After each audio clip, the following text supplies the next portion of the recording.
I don't really want to attack or, you know, really speak on your clientele, but obviously with my research, you spoke about low functioning individuals, male and female. What's the percentage of males or females that you counsel that are low functioning? Drinking and driving is a decision that could change your whole world. You can drive, cause grieving. The next time you're a sober driver. The only sober or Collectively, or you want me to go male and female? Break it down from male and female. Okay. I would say, interesting enough, I would say that there are 70% low functioning women, 40% low functioning men. What? What? Yeah. Okay. Yeah.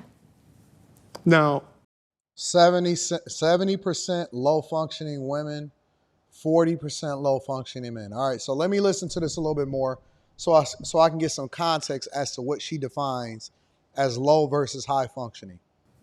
with those low functioning men, did they ever say that a man of high function will never really know true love? No, I don't even believe that, but no. Okay. So what identifies a woman to be high functioning? A high functioning woman is a woman who wants you. She doesn't need you. And let me clear that up. When I say she doesn't need you, it doesn't mean she's independent. That means she is interdependent. I only not need you because my pain doesn't need your pain. My dysfunction doesn't need your dysfunction to feed it for us to be in this relationship, meaning I don't need a trauma bond with you, okay? She wants you because she wants the healed part of you, but has the capacity, because we're all human, we ain't perfect, to facilitate and deal with the unhealed part of you that's gonna show up in the relationship at some point. And hers is gonna show up too, mine is gonna show up too. And so that's why I always say, I want a hybrid. I want a hybrid for y'all out there who wanna know, meaning a man. Wait. Before we get into this, because this is telling me that she's a psychologist, and I keep hearing all of these women keep talking about how she gathered them up. Now, multiple things can be true at the same time. I agree with her on the idea of broken homes and having children out of wedlock and not being able to be there for children and all that other type of stuff. But are y'all telling me this woman who practically got her whole nipple out, just asking a question, just being objective, right? Because for all intents and purposes, she looks good as an older woman, and she knows how to market herself as a content creator. So she's winning on that front. But are you telling me that this doctor is still looking for love, which I'm not sure exactly how old she is. So I'm going to do a little bit of research really quickly. Doctor, biography. It's not telling me how old she is. I don't know what the relevancy is. And I'm also sure that I'm pretty sure that, I don't know, I'm assuming that she at least 40, maybe. I'm pretty sure that she's had an opportunity to be able to vet and date and all of this stuff and have relationships and relations.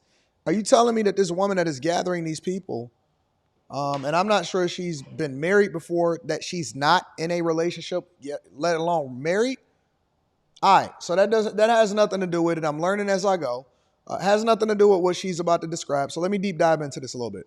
Man who's high functioning enough to meet my healthy high functioning, but low functioning enough to deal with me when my abandonment inflames, to deal with me when some of my dysfunctions that I'm still working on inflame. Because if he's too high functioning, guess what? He doesn't have the bandwidth to deal with the low functioning part, which then means he can only connect with folks who are not being fully authentic within themselves. Meaning, you may have a loving relationship, but you won't have a real intimate, deep, vulnerable relationship. I'm a woman who seeks connection and vulnerability. All women seek connection and vulnerability. Like, that is not anything new. All women, no matter how successful they are, no matter how much they say that they're not dependent on a man, every single woman, every woman seeks connection and vulnerability. Every single woman, no matter who you are, seeks connection and vulnerability. The difference is that men that are high functioning, as she's describing it, they shouldn't have to deal with the BS, because there's no way in the world that I'm going to continue to deal with your trauma and your trauma bonding that you that you never got over if I didn't build it with you. And one of the reasons why you get into relationships earlier, right, and that you get married earlier, is that woman don't have the same issues and the problems that come along with women that have been trauma bonding with all of these different guys that came along with it. So when you show up, listen, my chick don't show up. Let me remove myself out of it.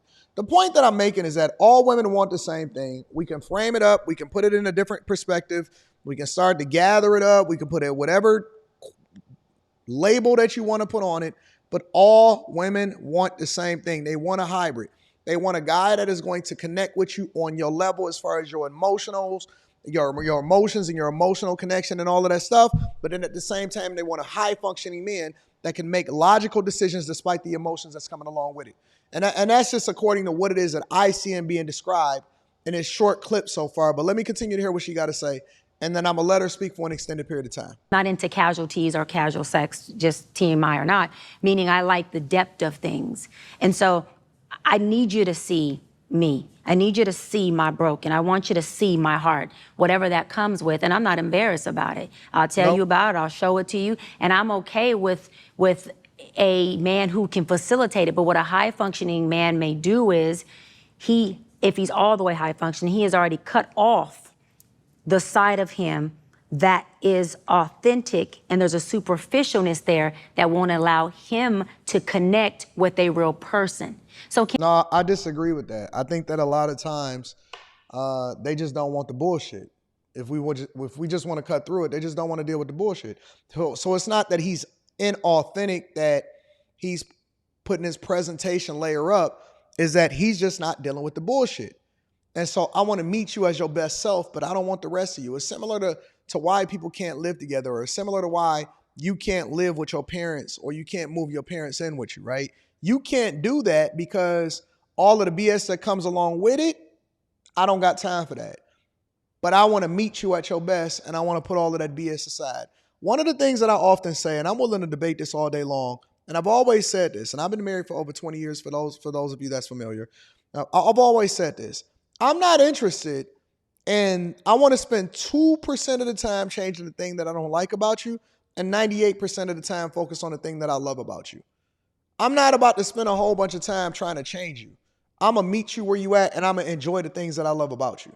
Can he still love and experience love? Yeah, love has it just loves everything.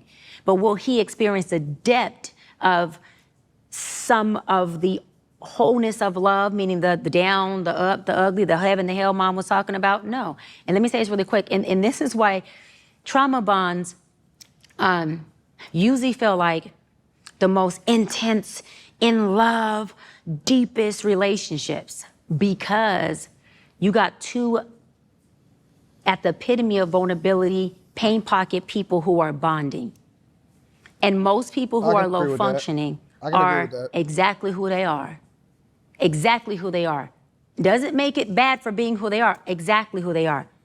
That's their pain, their trauma. They gonna flee, they gonna scream, they gonna hit, they gonna do whatever comes up. Right? Fuck it, I'm mad. And whatever comes up, they there. There's no awareness, there's no stop, there's no nothing. I'm triggered, I'm inflamed, we just go to tear this thing up. Right? High functioning only means, Cam, that I feel them same feels. I still feel, see my language, you got me fucked up. I'm ready to go there. I'm flamed, I'm triggered. It's all there, right? But it's still dormant.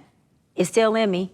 And high functioning means I can regulate those emotions. Watch this and say, okay, right now I'm ready to rip this man's head off. Right now he got me all the way fucked up.